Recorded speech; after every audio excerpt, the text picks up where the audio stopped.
Hey everybody, Star 6 Wars 1 here, and welcome to the next movie of Anime Movie Month. For this one, we are finally moving away from Madhouse's stuff with Onano Exorcist the movie, aka Blue Exorcist the movie. And wow. Just wow. I don't even know for this one, guys. But I'll stop being around the bush. Let's just get to the story. The story is pretty much, if you know Blue Exorcist, you know at least some bits of the basic plot, but basically, there's this little demon that shows up out of nowhere, and Rin is forced to take care of it. They bond, and yeah, the story is very predictable. I'm sorry, this story is an extremely predictable one. And I guessed the events that would happen pretty quickly into the film. What I'll give the story, however, is how well executed it is. Yes, it's very, very predictable, but it still keeps a nice tone and overall feel to it that I think sometimes things are lacking with. So quite honestly, I was very, very happy how well the execution of the story it was. And I'll admit, the ending did catch me quite off guard. The ending is the one bit of the movie that's not predictable and something that I did not see coming. And no, you're getting no spoilers from me, because that ending was... I don't know how to feel about that ending, to be honest. I really don't. So, I'm going to say, watch it and judge for yourselves, at least when it comes to the ending. How's about the characters? This is where we get into a problem. Because, I'm going to be very honest here, the characters are really hit or miss.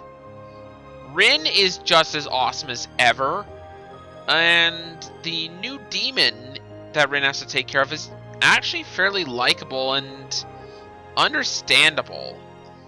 You don't get why he's doing this, and yeah, that's basically it. And honestly, those two are very well executed characters. Not that Rin wasn't in the story to begin with.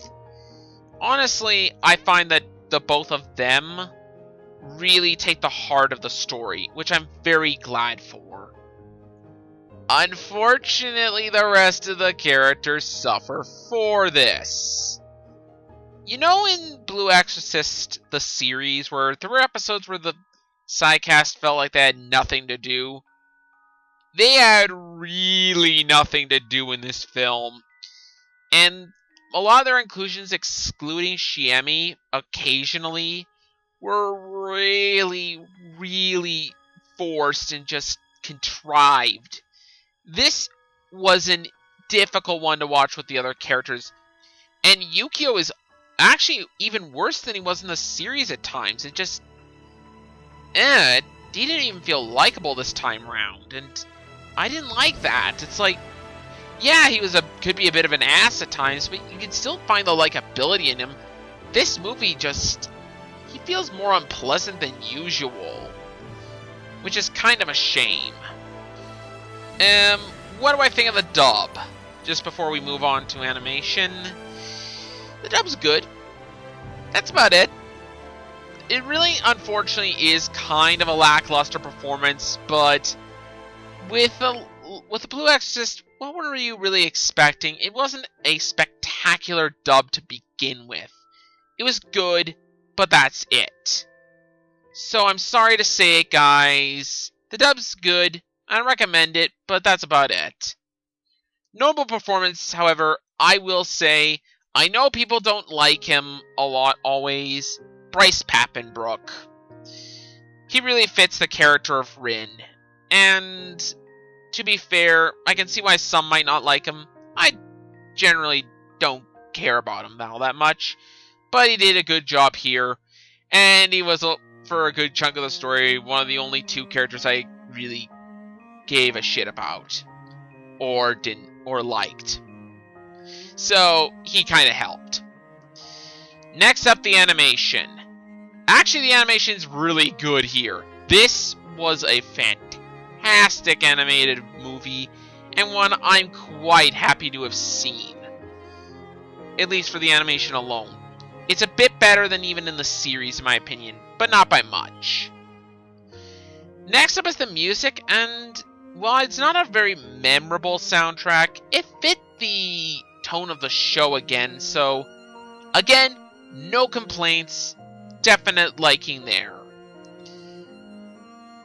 Overall, does a well-executed movie make up for a subpar story and a good chunk of the cast being very weak even compared to its own series? This is the question I have to come with Blue Exorcist, the movie. Because it's well executed, but unfortunately it's got some stupidly major flaws. And overall is a really mixed bag.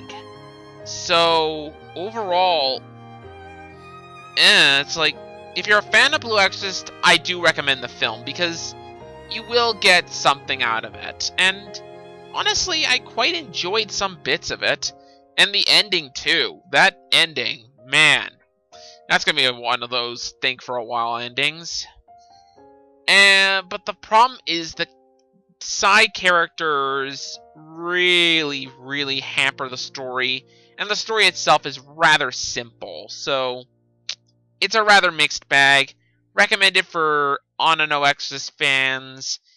And if you're not, I recommend staying away from this one. I give Blue Exorcist the movie a 6 out of 10. I would give it a much higher score if the characters were better and the story was better. But unfortunately, I can't in good faith give it a good score. That's it. It's only good.